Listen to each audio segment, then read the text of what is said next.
Assalamualaikum warahmatullahi wabarakatuh. Alhamdulillahirabbil alamin wassalatu wassalamu ala asyrafil anbiya'i wal mursalin wa ala alihi wa ashabihi ajmain. Amma ba'du fa ya ibadallah, usikum wa nafsi bitaqwallah faqad fazal muttaqun. Para bapak dan ibu, kita akan melanjutkan membaca kitab Syu'abul Iman yang ditulis oleh Imam Al-Baihaqi, yang kemarin kita sudah sampai ke Syu'batul Iman yang ke-52, As-Sani wal Khamsun, yaitu Al-Amru bil Ma'ruf wan Nahyu 'anil Munkar. Hari ini akan kita teruskan masih di bab itu, karena ada beberapa hal yang saya kira perlu untuk dilengkapkan. Bahwa kemarin sudah kita sampaikan bahwa amar ma'ruf nahi mungkar itu kewajiban setiap orang beriman. Setiap orang yang beriman itu harus merasa terpanggil untuk melakukan amar ma'ruf nahi mungkar, sehingga ketika seorang beriman tidak terpanggil, itu berarti keimanannya yang mungkin belum sempurna.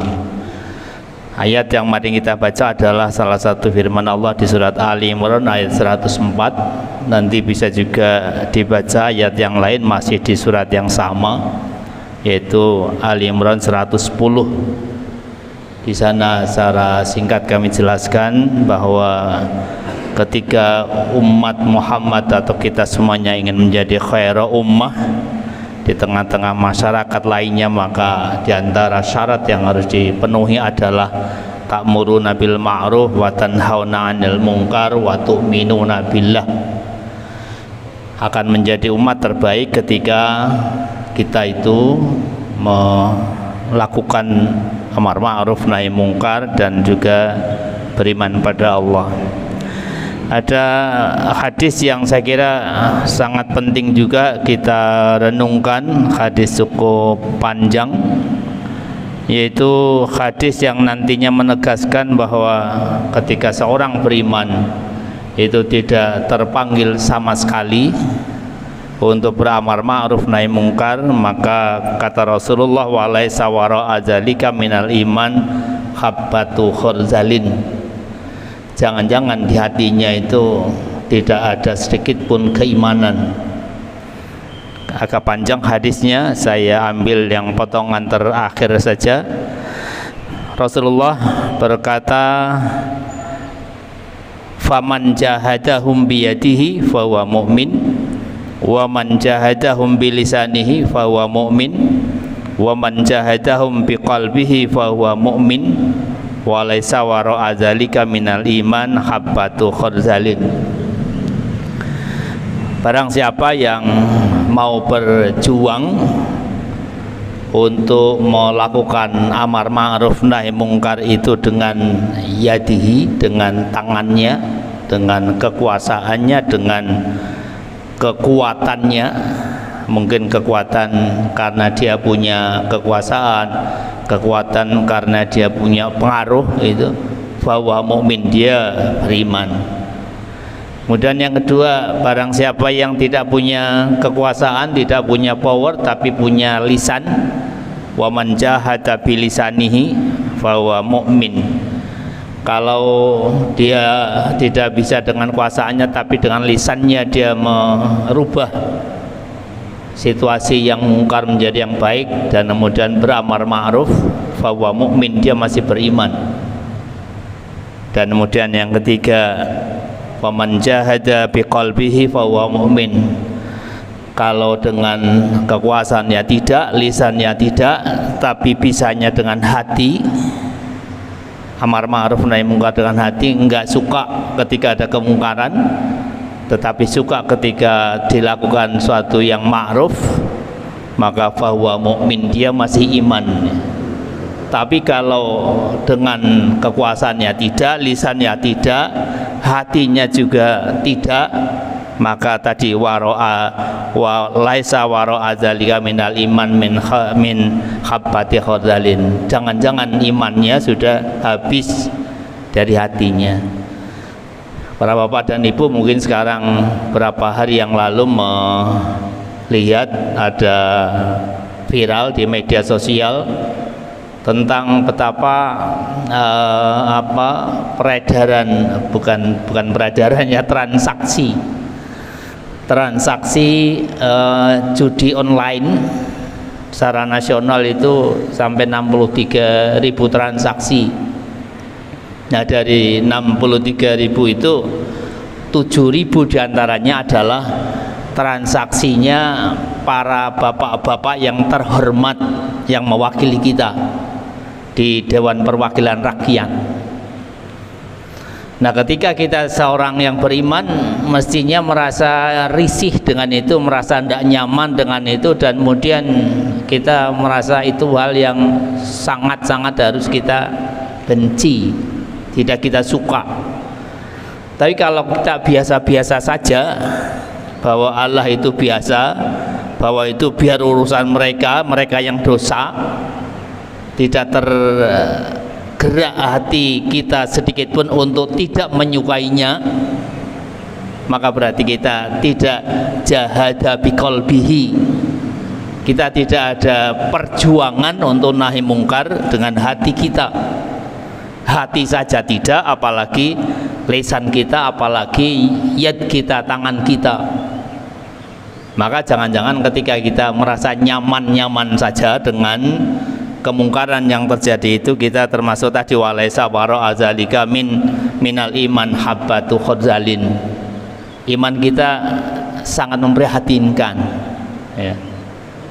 Karena itu betapapun kita mungkin tidak bisa, karena kita tidak punya kuasa untuk berbuat, karena kita mungkin juga lesan kita tidak nyampe pada bapak-bapak yang terhormat di Dewan Perwakilan Rakyat sana, paling tidak hati kita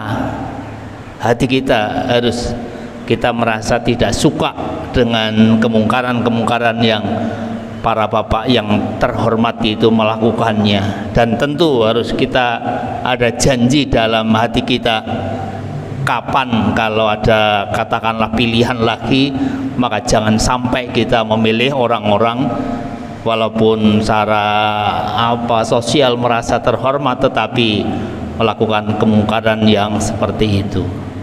Para bapak dan ibu yang saya hormati, ternyata juga ketika amar ma'ruf nahi mungkar itu tidak dilakukan, punya dampak, punya akibat pada diri pribadi masing-masing kita, akibat pada keluarga kita dan lingkungan masyarakat kita. Para bapak dan ibu bisa membaca salah satu firman Allah di surat Al-Maidah ayat 78 dan 79. Allah berfirman, "Lu'inal ladzina kafaru min bani Israila ala lisani Dawud wa Isa bin Maryam. Dzalika bima asaw wa kanu ya'tadun wa kanu la yatanahawna 'an munkarin fa'aluh labisa ma kanu yaf'alun." Allah melaknat orang-orang kafir dari Bani Israel melalui lisan Dawud dan Isa bin Maryam. Kenapa Allah melaknat mereka? Karena mereka menentang perintah Allah, karena mereka bermaksiat kepada Allah, dan la yatanahawna an mungkarin fa'alu, tidak mau nahi mungkar yang dilakukan oleh sesama mereka. Labisa maka nu yaf'alun, dan itu merupakan hal yang paling buruk dari apa yang mereka lakukan. Memang ayat ini menjelaskan cerita Allah tentang Bani Israel, tapi setiap ayat yang Allah firmankan dalam Al-Quran betapapun tentang mereka, maka tentu harus jadi peringatan juga kepada kita. Ketika suatu komunitas, suatu umat tidak melakukan nahi mungkar, la yatanahawna an mungkarin fa'alu, maka resiko yang ditimbulkan diantaranya adalah akan datangnya laknat dari Allah Subhanahu wa ta'ala. Yang namanya laknat itu macam-macam ya, ada banyak jenis laknat Allah. Yang pertama ada azabun fid dunya, yang itu diterima langsung oleh umat-umat sebelum Nabiullah Muhammad. Kayak Bani Israel paling sering memperoleh adzabun fid dunya, langsung turun siksa Allah, kena petir, kena macam-macam. Umat Muhammad sesungguhnya dijanjikan untuk ditunda siksa-siksa Allah yang secara spontan langsung ketika di dunia.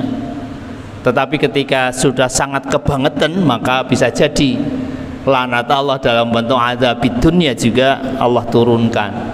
Sehingga ketika ada musibah, ada bencana alam, ada macam-macam yang itu ya di luar kemampuan manusia atau menghalanginya, saya kira kita harus waspada. Jangan-jangan itu salah satu bentuk laknat Allah karena kita la yatanahawna an mungkarin fa'alu, tidak mau nahi mungkar. Ada kemungkaran kita tenang-tenang saja. Yang kedua bentuk laknat ada jelas azab fil akhirah. Ya pastilah ketika kita tidak nahi mungkar itu menjadi catatan keabaian kita mengabaikan kemungkaran yang terjadi, itu akan menjadi laknat Allah fil akhirah. Yang ketiga kehilangan hidayah, kehilangan petunjuk. Orang yang dapat laknat dari Allah diantara bentuknya adalah dia dijauhkan dari petunjuk Allah, dari hidayah Allah, sehingga untuk melakukan kebaikan itu seakan berat, seakan suruh naik ke langit, tapi ketika suruh melakukan kemungkaran itu ringannya luar biasa. Itu karena dijauhkan dari hidayah Allah Subhanahu wa ta'ala. Ketika untuk memberikan infak dari harta yang kita punya seakan-akan beratnya luar biasa, tetapi ketika untuk memanfaatkan uang kita untuk hal-hal yang tidak manfaat, termasuk misalnya untuk judi online, itu begitu ringan kita. Itu karena kita jauh dari petunjuk Allah Subhanahu wa ta'ala. Yang keempat, laknat Allah bisa berbentuk kehilangan rasa aman. Rasa aman adalah salah satu anugerah yang Allah turunkan ketika kita tidak nahi mungkar. Kemudian Allah melaknat kita, bisa jadi salah satu bentuknya adalah hilangnya rasa aman. Kita parkir sepeda motor di depan rumah, lupa ndak ngunci, khawatir jangan-jangan dibawa orang, kita serba tidak aman. Itu juga bentuk dari laknat Allah. Yang kelima, keterasingan dari Allah. Kita merasa tidak ada yang untuk bisa kita bersandar, tidak ada yang melindungi kita, tidak ada yang membantu kita, menolong kita, memberikan hidayah kita. Seakan-akan Allah itu asing dari kita, seakan-akan kita jauh dari Allah karena memang kita sedang menjauh dari Allah. Itu juga bentuk laknat dari Allah SWT. Yang keenam, hilangnya kemuliaan dari umat Islam, dari diri pribadi kita, dari keluarga kita. Itu juga salah satu bentuk laknat Allah. Kita tidak lagi menjadi makhluk Allah yang mulia dan dimuliakan oleh sama. Dan yang terakhir, adzabun alim, itu juga bentuk laknat Allah, siksa yang sangat pedih di yaumil qiyamah nantinya. 7 bentuk dari laknat Allah yang Allah bisa saja turunkan ketika kita tidak melakukan nahi mungkar. Ketika kemungkaran terjadi di sisi kita, di sekitar kita, kita tahu kita punya power, tidak kita gunakan untuk menahannya. Kita punya lisan, kita tidak gunakan lisan kita untuk mencegahnya. Hati kita pun merasa nyaman-nyaman saja ketika ada kemungkaran. Ketika itu terjadi, maka kita waspada, jangan-jangan Allah melaknat kita seperti dulu juga Allah melaknat Bani Israel, orang-orang kafir dari Bani Israel, karena mereka menentang Allah dan la yatanahawna an mungkadin fa'alu. Semoga kita semuanya dijauhkan dari semua itu dan Allah membimbing kita, melindungi kita, dan kita tetap menjadi orang-orang yang selalu mematuhi apa yang Allah ridhoi. Subhanakallah wa bihamdika asyhadu an la ilaha illa anta astaghfiruka wa atubu ilaik. Assalamualaikum warahmatullahi wabarakatuh.